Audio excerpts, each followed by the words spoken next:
आपने Coulomb's law discuss किया था, वो किसके लिए था? पेयर वाइज चार्जेस के लिए। सपोज दैट एक सिस्टम में मोर देन 2 चार्जेज हों, तब हम नेट फोर्स कैसे कैलकुलेट करेंगे? उसके लिए हम प्रिंसिपल ऑफ सुपरपोजिशन का यूज करते हैं।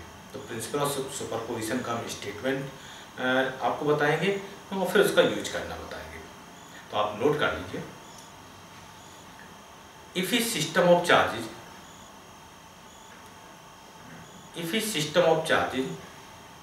having more than 2 charges and you have to calculate force on any one charge due to all the other charges in the system,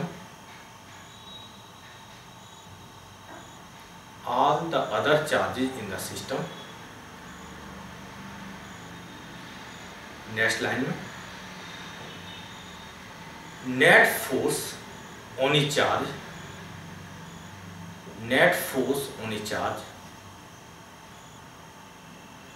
is equal to vector sum. Net force on a charge is equal to vector sum of all the other forces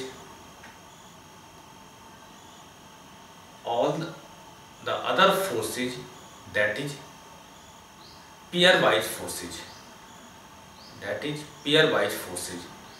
acting on the charge particle due to other charges in the system. Next line, when you are calculating pairwise forces, that is individual forces acting on a charge particle, consider only that pair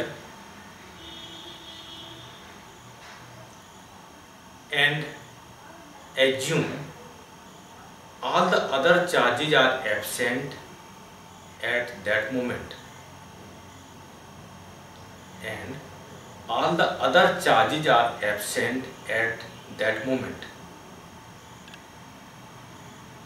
अब देखिए हम example के through इसको explain कर रहे हैं कि principle of superposition हम किस टाइप से यूज करेंगे। सपोज कीजिए एक सिस्टम में हम 4 चार्जेस चूज करते हैं। सपोज करते हैं एक चार्ज आपके पास plus Q1, second charge minus Q2, third charge plus Q3, fourth charge minus Q4। आपकी सिस्टम में इतने 4 चार्जेस गिवन है। अब हम चाह रहे हैं कि किसी एक चार्ज पे आपको फोर्स कैलकुलेट करना है। सपोज दैट हम वो चार्ज कौन सा चूज कर लें? Q1 charge. आप देख रहे हैं Q1 चार्ज, इस Q1 चार्ज पे आपको फोर्स कैलकुलेट करना है due to all the other charges. All the other charges कौन से हैं? Q2, Q3, Q4। ये आपके पास 3 चार्ज है, अदर चार्जेस हैं। और दिस चार्ज इस पर एक फोर्स अप्लाई कर रहा है, दिस चार्ज इस पर एक फोर्स अप्लाई कर रहा है, दिस चार्ज इस पर एक फोर्स अप्लाई कर रहा है। और ये चार्जेस के इनके जो फोर्सेज है वो कौन से हैं? Pair wise forces. ये पेयर फॉर्म हो रहा है, एक ये पेयर फॉर्म हो रहा है, एक ये पेयर फॉर्म हो रहा है। तो आप यहाँ पर हम पेयर वाइज फोर्सेज शो करेंगे और उनका क्या करना है? आपके पास वेक्टर सम करना है। हम देखिए यहाँ पेयर वाइज फोर्सेज दिखा रहे हैं। यहाँ पर एक फोर्स काम करेगा कितना?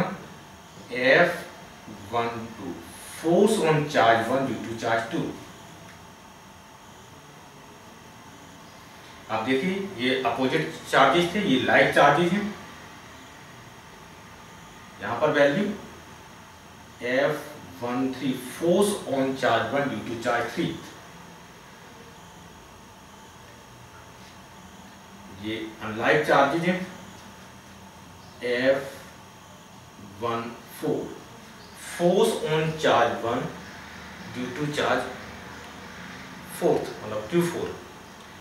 अब ये क्या कह रहे हैं, ये मैंने कौन से फोर्स, ये पेयर वाइज फोर्स है, स्फीयर की तरफ फोर्स है। जब मैंने स्फीयर का फोर्स कैलकुलेट किया तो ये अदर चार्ज मैंने एब्सेंट एज्यूम कर लिए, एब्सेंट ट्रीट किए, Q3 Q4 हमने एब्सेंट ट्रीट कर लिया। जब हम स्फीयर की वैल्यू कैलकुलेट करेंगे, एक्चुअली में कूलम्स ने क्या बताया, पेयर वाइज फोर्सेज, तो यहाँ पर ये वैल्यू जो कौन सी है, पेयर वाइज फोर्सेज की वैल्यूज है।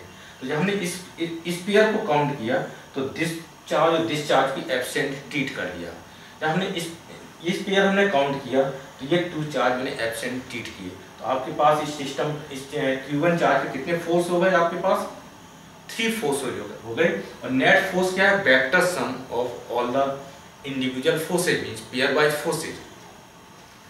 तो हमारे पास क्या है, net force this F1 on charge 1 this is equal to कितना हो जाएगा, F12 plus F13 plus F14।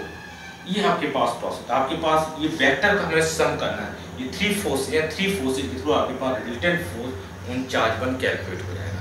अब आपके पास जो नेक्स्ट स्टेप होगा वो कौन सा स्टेप होगा, सब नेक्स्ट स्टेप बताने से पहले हम आपको बता दें कि प्रिंसिपल ऑफ सुपरपोजिशन है हमारे पास। हमने क्या यहाँ पे स्टेटमेंट किसके लिए आपको बताया है, फोर्सेज के लिए बताया है। और सेम प्रिंसिपल ऑफ सुपरपोजिशन आपके पास फील्ड के लिए भी वैलिड है। हम अभी इलेक्ट्रिक फील्ड की बात करेंगे, वो भी एक वेक्टर क्वांटिटी है। इसी टाइप से प्रिंसिपल ऑफ सुपरपोजिशन कहाँ पर होता है, डिस्प्लेसमेंट के लिए वैलिड है। प्रिंसिपल ऑफ सुपरपोजिशन वेलोसिटी के भी वैलिड है, वेलोसिटी के लिए भी वैलिड है, एक्सीलरेशन के लिए वैलिड है। तो इन सभी पर प्रिंसिपल ऑफ सुपरपोजिशन वैलिड है। प्रिंसिपल ऑफ सुपरपोजिशन का मीनिंग होता है, हम इसको ऐसे भी शॉर्ट में लिख सकते हैं, नेट इफेक्ट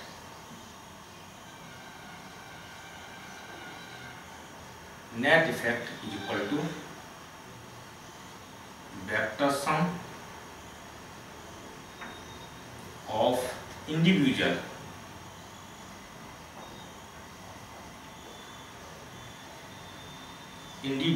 effects।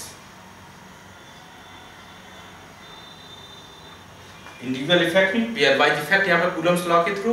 तो हमारे पास यदि नेट फोर्स चाहिए तो vector sum of individual forces चाहिए, नेट फील्ड चाहिए, vector sum of individual field चाहिए। इफेक्ट में हमारे पास कौन से इफेक्ट, एक जनरल टर्म हम यूज कर रहे हैं।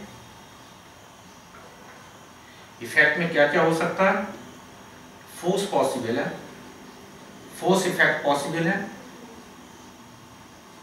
फील्ड इफेक्ट पॉसिबल है, डिस्प्लेसमेंट,